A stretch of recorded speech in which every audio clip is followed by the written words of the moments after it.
إذا كانت هذه كلمة وزير الشباب والرياضة رئيس اللجنة المنظمة قبل قليل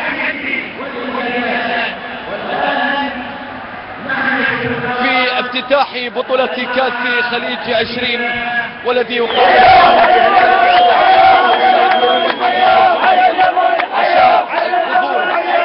الكبير بالتأكيد والذي يملأ هذه المدرجات من قبل أن تبدأ المباراة الافتتاحية بساعات، بل إنهم بدأوا في احتفالاتهم منذ أيام، منذ وصول الوفود الخليجية ترحيبا وتكريما لكل الوفود الخليجية، وليس ذلك بغريب على الشعب اليمني الكريم.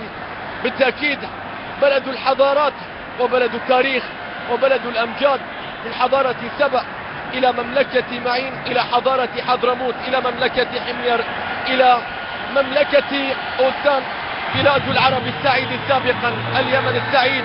يبدأ مراسم والسيناريو الفقرات التي سترسم ويرسمها الشباب اليمني 1500 يشاركون من شباب من بنات من أطفال من رجال في رسم لوحة ودلالات كبيرة جدا لتاريخ لحضارات لماض كبير لهذا البلد.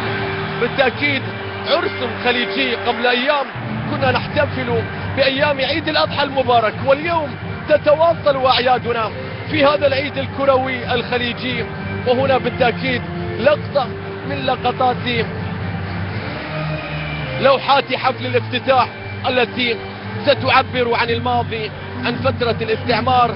لوحات فلكلورية ستكون فيها دلالات على البحر والبداوة، سيكون فيها ربط ما بين الماضي والحاضر، سيشارك فيها الكثيرون، سيتذكرون فيها ماض يتذكره الجميع. أجدد الترحيب بكم بصوت معلق هذه المباراة فارس عوض وزميلي عامر عبد الله الذي سيكون على القناة الصوتية الثانية.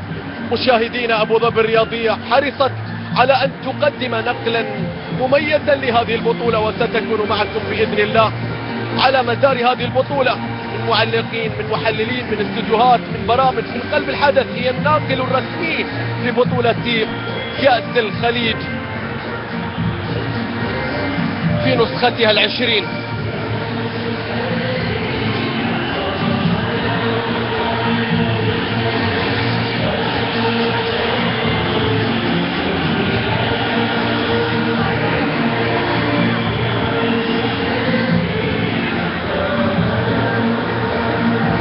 كل التوفيق لأشقائنا حقيقة في اليمن. نتمنى نجاح البطولة في كل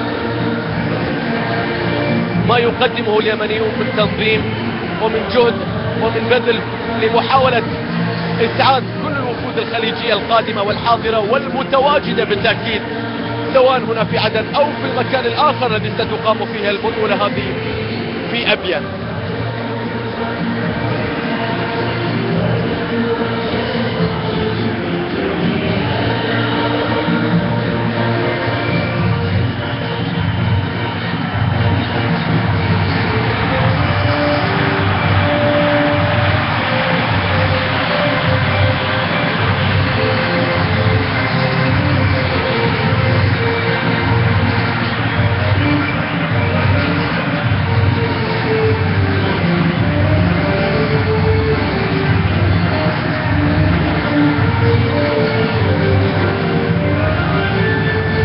ما زلنا متواصلين أحبتي الكرام، مشاهدينا متابعي قناة أبو ظبي الرياضية، مع هذه اللقطات لمراسم حفل افتتاح بطولة كأس الخليج.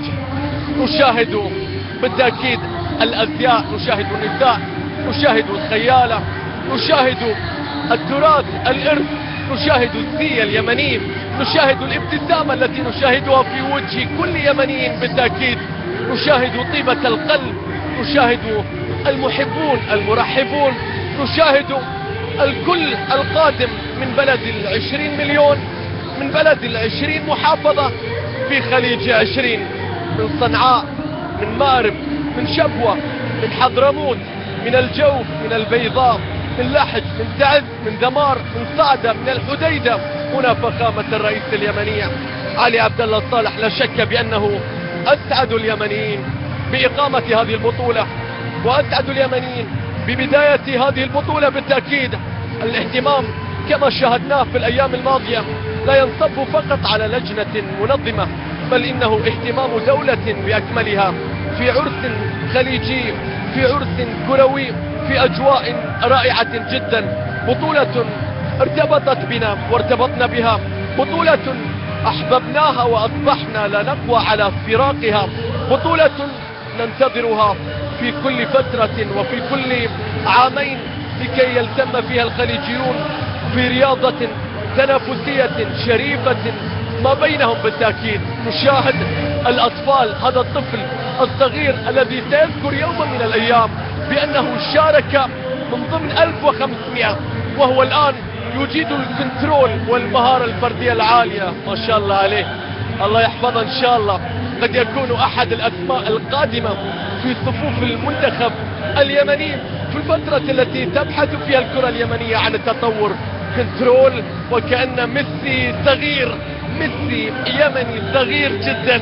الآن نشاهد كيف الكنترول والسيطرة، هنا الخيالة، هنا التراث، هنا الربط ما بين البداوة، هنا الربط ما بين بالتأكيد كل الأمور التي تجمع وتجتمع في اليمن من فن، من طرب، من ماض، من تاريخ، من أمجاد، من حضارات، من حب، من قوة، من إرادة، من إصرار، من كل ما تحمله المعاني الجميلة على الشعب اليمني الذي يستضيف الخليجيين بحب وابتسامة صادقة جدا. الله على كنترولك، هل تشارك في الافتتاح؟ شارك وخلطهم، خليك ورا النونو، اعطيك كم كورة، صنع لك كم هدف.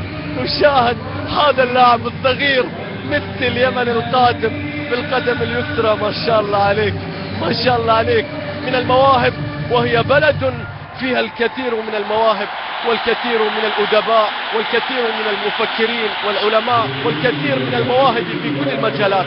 لوحة من عدة لوحات ستكون انتهت الآن، لكنها ستستمر في لوحات مستمرة في هذه الليلة وفي هذه الافتتاحية. نشاهد هنا رمز الكرم بالتأكيد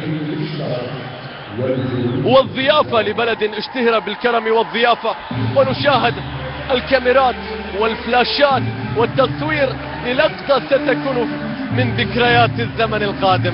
شاشة إلكترونية، سامعين الآن الأهازيج اليمنية. أوه، عاد لا تتكلم، لا تتكلم، لبلد خرج منها المطرب الكبير أبو أصيل أبو بكر سالم، خرج منها فؤاد الكبسي، خرج منها فيصل علوي، خرج منها أيوب طارش، خرج منها أحمد فتحي، خرج منها عبد الرب إدريس الذي بالمناسبة ألحان هذا الحفل كلها لعبد الرب إدريس الدكتور بالتأكيد، وكاتب الكلمات هو عباس الدونمي. نترككم مع بعض هذه اللقطات والاستماع والاستمتاع بما يقدم في حفل الافتتاح.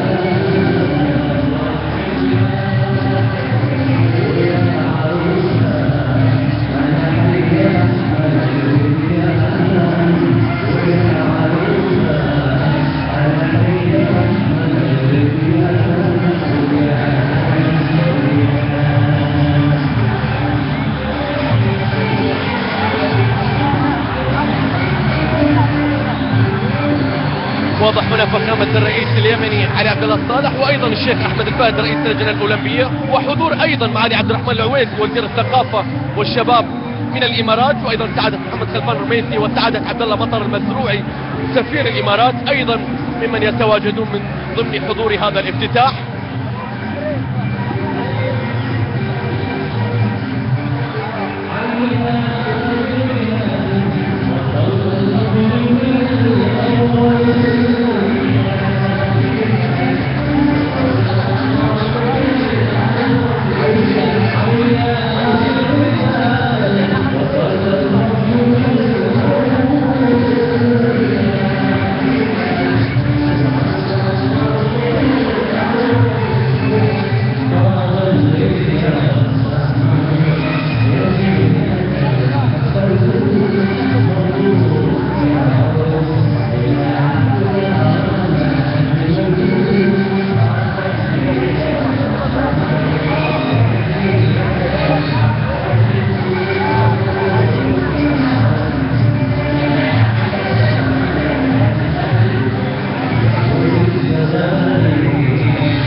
قناديل تضوي لمن، وهذه المواوين في الأرض تشدو لمن. أللأرض عاد لها بية، أللأرض عاد لها بية، وعاد الزمان وعادت عدن. لمن؟ لأجل اليمن. كل ما يحدث اليوم لأجل اليمن، كل ما نشاهده اليوم لأجل اليمن. من حقهم بأن يستفيدوا كما استفادت دول الخليج من تنظيم هذه البطولة، ملاعب، كرة تحتية، تعود لاستضافة البطولات، من تطور واهتمام في مجال الكرة والرياضة، من تواجد بالتأكيد وإظهار للعالم لما تحمله اليمن من إرث كبير. نشاهد الآن الحضور الرسمي الذي يتابع هذه اللوحة، وهذا الطفل الصغير والذي ينظر إلى الأعلى بشموخ. إنه شموخ اليمني، إنه شموخ اليمني الذي لا ينظر إلا إلى الأعلى.